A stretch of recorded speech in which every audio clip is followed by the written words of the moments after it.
We're rolling. Okay. We're rolling at Lola. Yes. Why are we at Lola?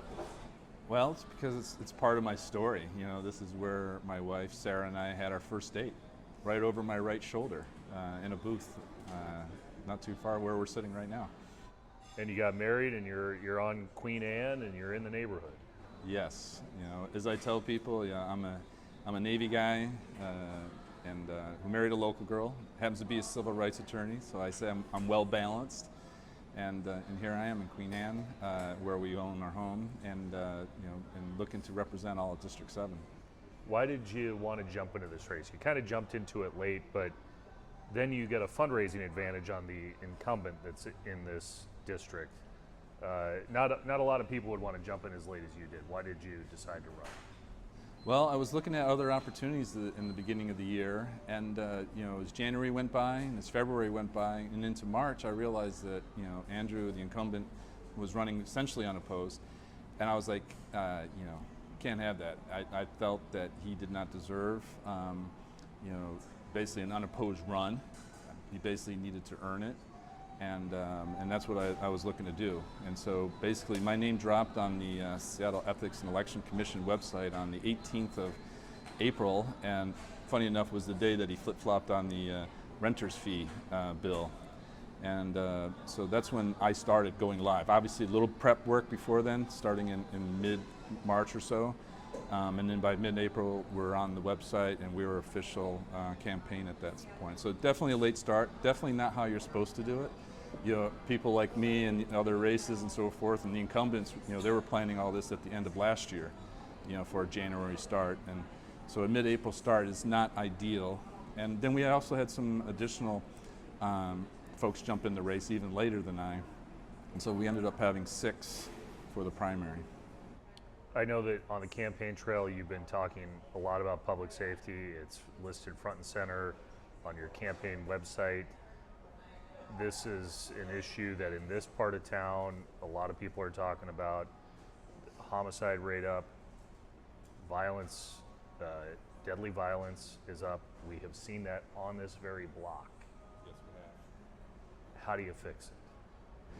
Well, first we have to, have a change in the city council, because we have to have that change in city council to change the tone and the direction of our approach to this. And we have to take away the permissive environment. One of the pieces why I ran, going back to your first question, was in mid-March I was reading the Seattle Times, and Andrew was quoted in there saying he was shocked that drug dealers can operate with impunity on 3rd Avenue. I was like, shocked? Their ability to operate with impunity on 3rd Avenue is because of the permissive environment that was created by the defund moment on the city council and other pieces that have come along since then, to include the flip-flop on the June 6th vote, which just added to that permissive environment idea. And so that is the first thing we have to do. And then second, on the public safety side, we really have to get SPD back where it needs to be. We need to get to where the mayor's goal is, the 1,400 officers. We're hundreds down. We need to get to that number. And then separately, as I say, public safety and public health are 2 sides of the same coin. We cannot succeed in public safety if we don't also succeed in public health. And that really means, in terms of the hard pieces of that, are behavioral health and addiction challenges. So we really need to work the public health side in order to succeed on the public safety side. So those are some of the messages that I look to in terms of addressing the public safety. First, the permissive environment. B, on the public safety side, the police department, and then also building up the alternative response, and then building up the capacity in terms of public health and mental health. In terms of hiring cops, though, it is proven to be a challenge not only in this city, but there is data to suggest it is a nationwide problem. The incentives haven't necessarily brought a whole bunch of officers here, and if you are going to expand the police department, that means you're expanding the budget, right? How do you do that if the mayor is warning of a massive fiscal cliff in 2025? I think the first piece is anybody wants to work in a place where you're supported by your boss, upper management, whatever it may be. It doesn't, across the board, everybody wants to feel supported. Obviously, the police officers, with SPD majority, do not feel supported by the city council. And I think we have an opportunity with the reset of the city council come January that we can have, a change dynamic there that really could, play in. And when that happens, I'm going to say to the entire force with the new electeds saying, hey, we're a new council, give us 1 year. For those that are looking to retire, those that are looking to transfer to another jurisdiction, whatever it may be, give us 1 year so we can work through these problems, show that you can be both pro-police, but then also hold them account. Build on the consent decree reforms, but also hold those that have gone sideways, have done wrong to account. And that includes the leadership that's above them if they've also contributed to that problem. And I think if you have that change dynamic, you can have an interesting, momentum in terms of, building the force. I also want to go, in the military we have this thing called retired retain. Because in the senior positions, they could be one-off jobs. And with the military system where you finish at a certain time, but there may not be anybody to backstop that billet. So what they do is you're retired, but you're retained in that position until that replacement comes. And I like to do something along the lines of retired, regained. Let's go to those officers that have retired in the last 2-3 years or so and say, hey, please come back to the force.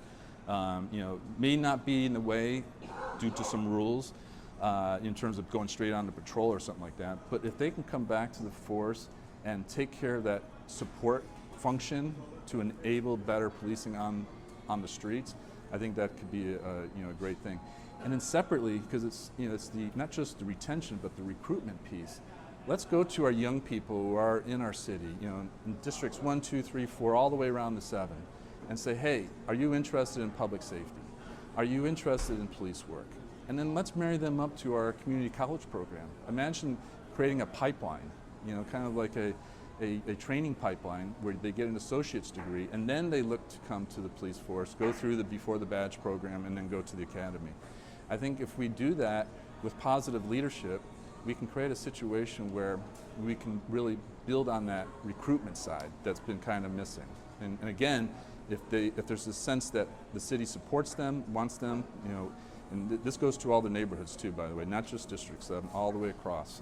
I go to the meetings like the African American Community Advisory Council meetings. They also want to have, bring in these new police officers. Each time I go to their meetings, there's always,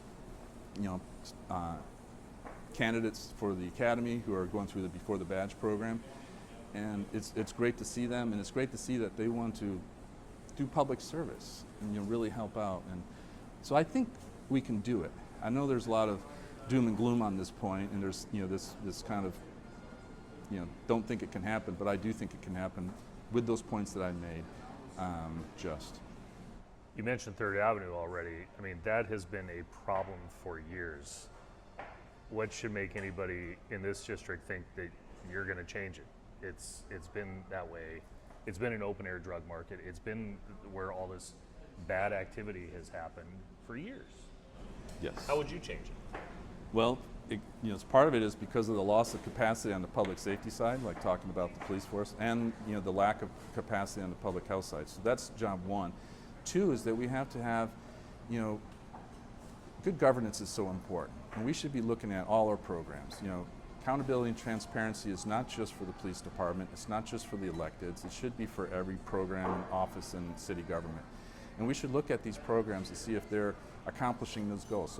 So those programs that are working on homelessness, are they accomplishing their goals? Are they getting people into housing? I mean, I appreciate the support that they're doing for those on the street, but are we moving people into, a tiny home or some other type of option? Some seem to be doing more than others, and so let's look at that and see how we can, better, work that piece. And I think that combination could really help. And it takes, dedicated effort. And then again, this goes back to the capacity challenge that we have both on the public safety side and the public health side.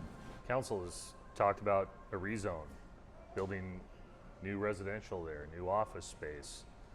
Downtown Seattle Association has talked for years about a 3rd Avenue vision and trees and lighting, yet it hasn't happened.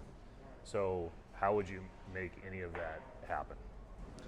Well, we created a problem, and it's that dynamic on the street, has been hindered by going bus only. Obviously, a lot of that can be traced to that, and so we should be re-looking at that idea. And really trying to take that step forward. You know, I know the rezone piece is important, but again, to good governance, you know, when I hear that and anything downtown, we need to ensure that we have looked through all the pieces. One element of good governance I talk about is that we can't just look at one piece of whatever issue there is. We can't just look at that.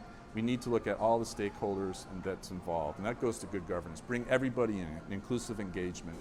And on that front, we need to be mindful of the businesses and what their needs are.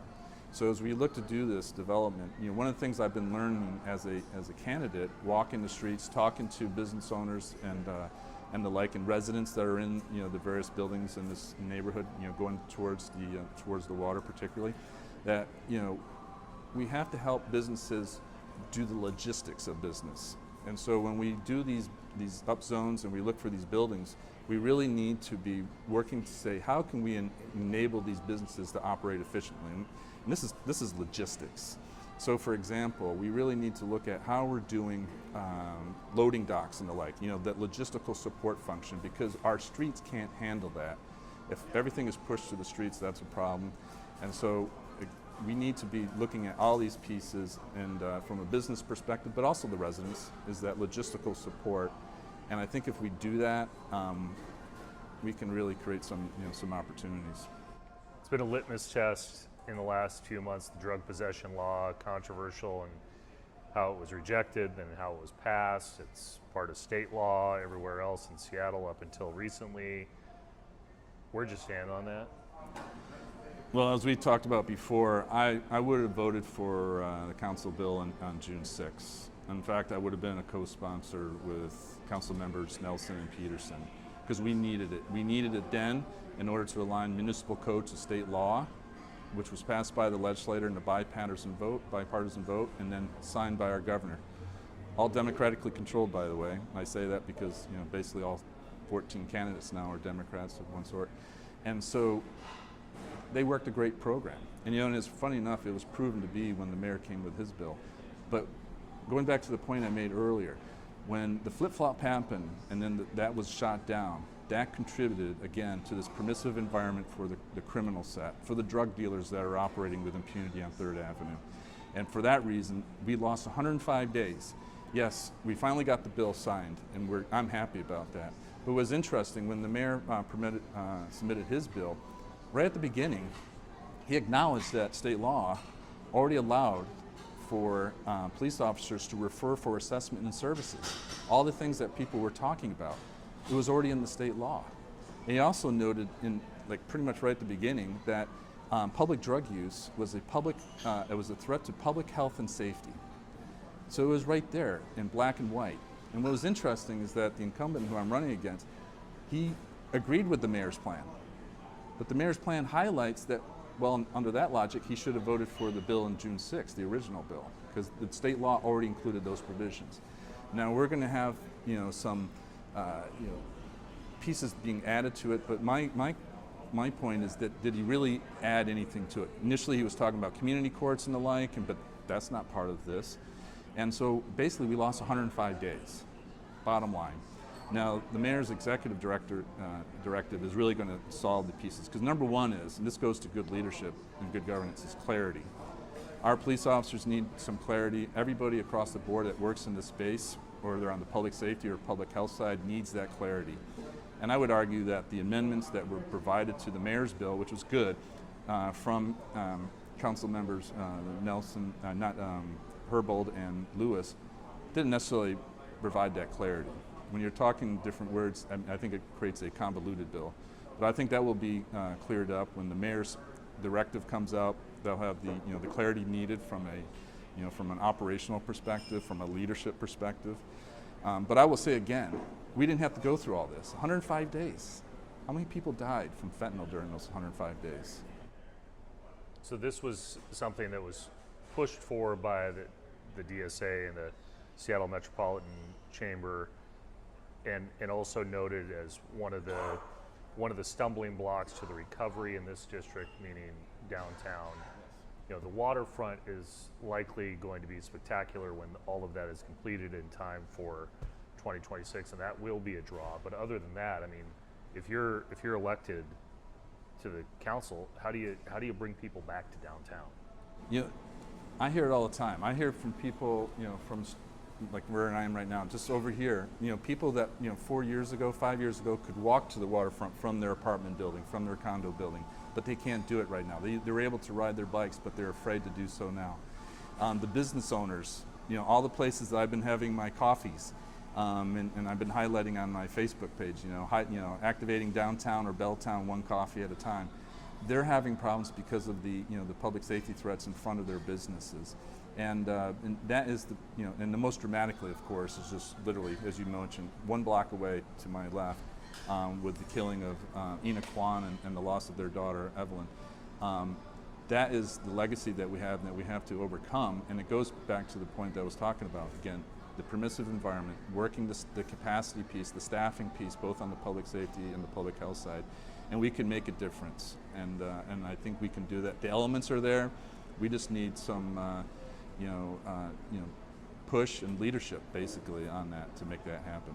So I'll make an objective observation. I'm not the only one who has said this, that of the incumbents that are running for re-election, that the one that is in this district may be the most vulnerable, because as the data shows, was less than 50% in the primary. That's usually not a good sign for an incumbent.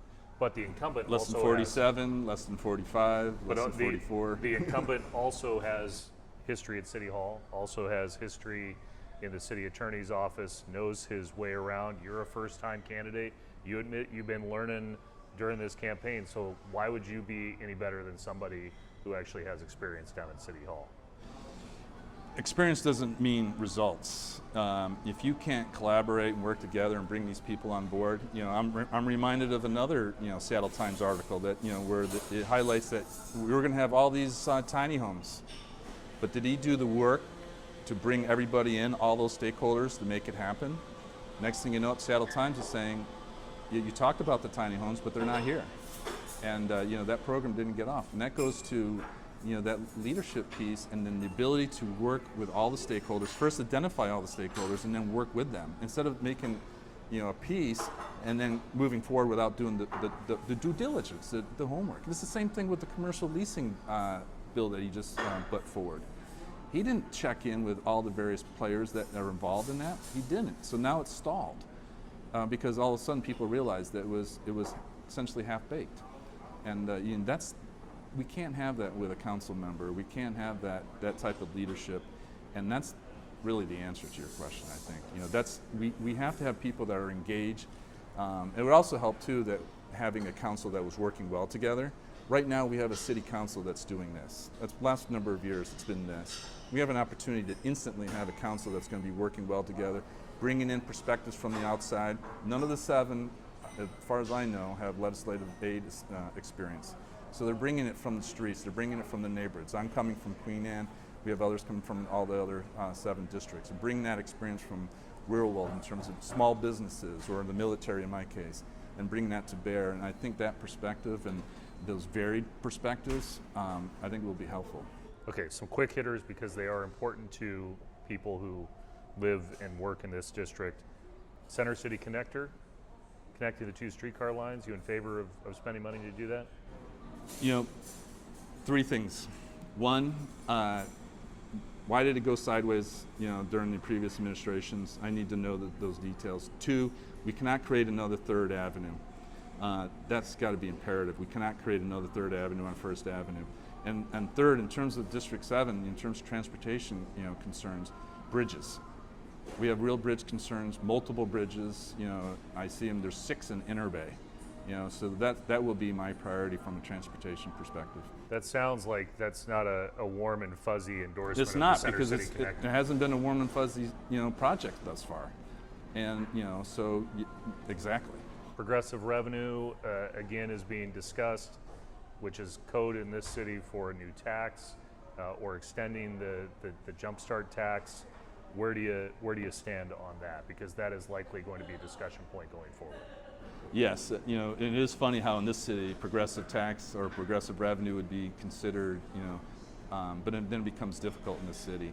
I think that first is and again, this goes to the accountability and transparency piece and oversight. The oversight function, looking at all the programs and offices. Are they doing their, are they accomplishing their goals, accomplishing their mission?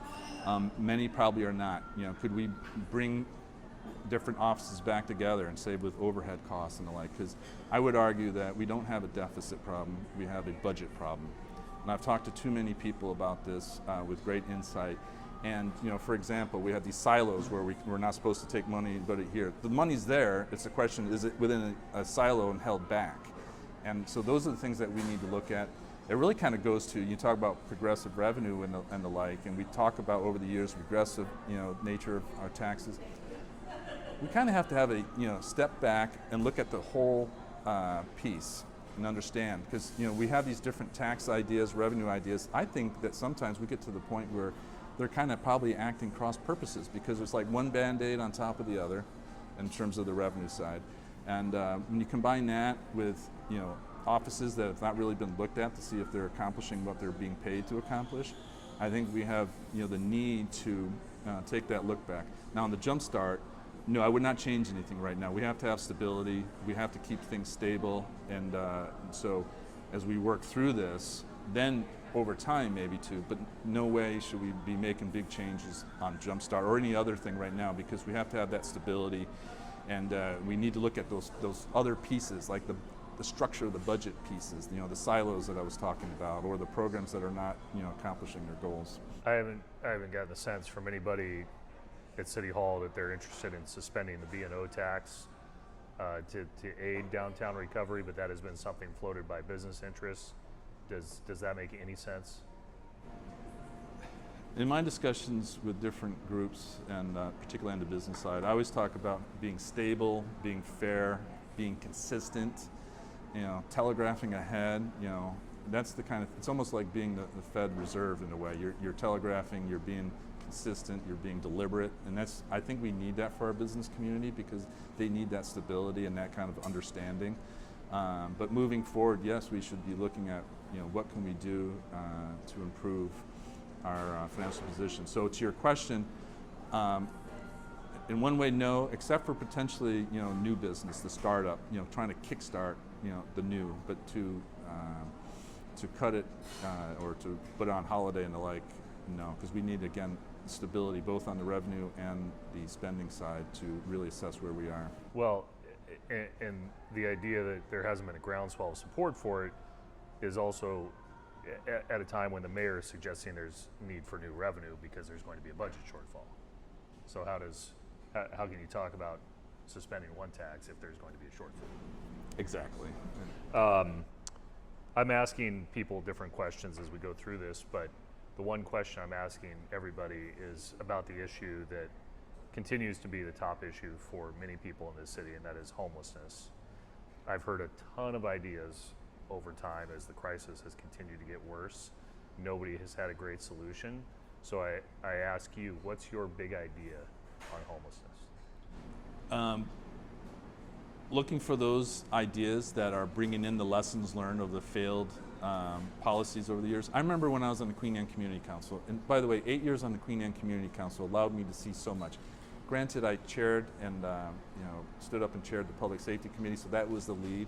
But I was there for the transportation reports or the committee meetings or parks or land use and the like, and it gave me great insight. And I just remember when Mayor Ed Murray's team came and talked about the crisis and the emergency, and I looked at that briefing and I was like, this is not going to work. There was no span of control. It was all over the place, and it was basically a false start. And by the way, we saw that again with KCRA, the King County version, Regional Homeless Authority. And so we have to have that kind of, as some people call it, block and tackle, that nuts and bolts of just getting proper organization in place. That's one piece. But then on the ground, we have to look at those organizations that are actually getting the folks that, the outreach effort is great. But what we really need is the outreach effort, particularly those organizations that then take that person, that engagement, and that trust that's developed, and then move them into some type of housing, situation where they can then go on to permanent supportive housing or proper housing overall. And so we need to look at those organizations that are doing that. street level is one that's done that. I was just with Uplift Northwest yesterday. They do great work. They bring people, they give them the dignity of work. They give them these jobs and support. It's kind of like with the mid as well. Giving people the work to work in our community, and move forward. And that's another example. And there's others out there too. We Heart Seattle's making things where they're getting people into that that rehab center, getting them into that halfway house. Whatever that is, they're doing it. It's not just the outreach, it's that next step. And that's what we need. Is from all the things that I've seen, the organizations, the people I've talked to, that is a step. Another thing too is like RVs. Lehigh, which I respect, they had an idea that they're working on in terms of an RV encampment where they work and they take the lessons learned. There's perimeter fencing. There's a 24-hour guard. There's on-site counseling. Not 24 hours, but on-site counselor that's there every day. And then they have rules. They have structure regarding the public areas in terms of no use. Where the dining facility, the laundry, and the bathroom facilities are. And then they work with the counselor. They break that link to that RV, and then they move to a tiny home. That step is creating that kind of community, reintegrating, getting those skills, so then when they do go to the next step, it's going to be successful, as opposed to reverting back to the streets. And oh, by the way, that RV then is destroyed. It's not put back into the ecosystem. Because as I told them, Josh and others at the Lehigh, Sharon, that the challenge is that in the communities, we know, particularly people that work in these public safety challenges, anytime you have, say, 5 RVs, one's likely dealing drugs. And then once you have a drug market, then you're going to have a stolen goods market soon. So we need to have that engaged piece, really working that, and that's what I like about this program. Bring it in, particularly coming from like our neighborhoods instead of coming from across the city. And then given that life skills and then move to that, so in this example, the tiny home. So that concept I like because it seems to incorporate the lessons learned of the failures over the years that we've had. Now, is it perfect? No, I'm concerned. There's a preschool right around the corner. There's some issues with the bus stop that kids take. But in terms of the concept itself, I like it because it kind of seems, from watching that first briefing from the Murray team coming to Queen Anne Community Council, it seems to be incorporating those lessons learned. More than any other race, I think I've heard in yours, you say multiple times who you are not, which is the incumbent. More than the other races that are involving incumbents in this town. Have you done enough to say to voters that you're not Andrew Lewis? Definitely. Drawing that contrast has been a step from day one, from the intro, the idea of having leadership with a North Star, the focus on, accountability and transparency, the focus on good governance, the pieces that we've been talking about that have not been done over the last 4 years. The idea that, in order to succeed in, public safety, we have to succeed in public health. The idea that, we need to lead with compassion, definitely need to lead with compassion, have empathy for those that are in need, but also have wisdom to know that we can't have secondhand fentanyl smoke on our buses. That businesses, small businesses and the like need to have the ability to have their customers and clients come to that small business. And importantly, by the way, have their workers be able to transit to that business, and ones at work feel safe. So often I've talked to small business owners where they're concerned about the safety of their employees. And it's not just on Queen Anne in terms of my public safety work, but I've seen it down in downtown, and Belltown, and uptown, across the board of District 7. And so I think that is something that we're really definitely drawing that contrast. And and part of this is showing that, hey, we can make progress on public safety, public health, and homelessness. But we're more than that too. We're looking to build community. I talk about library. National Literacy Day was not too long ago, and hey, we have to have champions of our libraries, because our libraries are becoming like secondary community centers, and they offer a great service to our community. So we need to support our library system, because it's more than the libraries that you and I grew up with. And so we need to look at that. We also need to bring the neighborhood perspective in. I'm an advocate of the neighborhoods coming from Queen Anne Community Council and the Queen Anne overall. And so another failed Mayor Murray piece was getting rid of the district council. The district council had many problems, I know that. but it needed to be reformed. You know, you don't throw the baby out with the bathwater. So when I'm elected, I'm going to say, hey, we're going to create a District 7 neighborhood council where I'll meet with the heads of, you know, the Magnolia Community Council, the Queen Anne Community Council, Uptown Alliance, Westlake, South Lake, East Lake, the Belltown Community Council. And importantly, we need to create a downtown community council because downtown is a neighborhood too. I don't just say downtown lowercase d, it's capital D downtown neighborhood to me. And this is one reason why I'm here. We're kind of on the border of Belltown, downtown, but this is a neighborhood. This is where I had my first date. Right around the corner at Palace Kitchen. I remember, you know, we had a picture with my wife, and it's a fantastic photo. She's glowing in the photo. Little did we realize, but at the time she was pregnant. We didn't know she was pregnant, but you know, so the Palace Kitchen has that memory for me. You know, Serious Pie right across the street. This is a neighborhood, and I think we need to promote that neighborhood feel and get that cross connection going on, because Magnolia Community Council people can learn from Belltown. Downtown can learn from Queen Anne. And if each of these neighborhoods are working better for themselves, but also in collaboration with other neighborhoods, then they're going to be, you know, hold our city government's feet to the fire, hold my feet to the fire. I'm okay with that. And I think if we have that kind of model, I think it would be a great example. And who knows, maybe the other 6 districts will follow, and who knows, down the line, maybe the district council will come back in a new form, you know, maybe led by the district council members. So you just talked about the past, let's talk about the future. If you are elected, When? what is the barometer of success in this neighborhood 2 years, 3 years, 4 years down the road? I always talk about it starts with a safe base. Yes, that's number one. We have to have a safe base for anything, whether it's our kids playing in the parks, it's for those small businesses, it's for the transit, it's for people coming in, whether to see.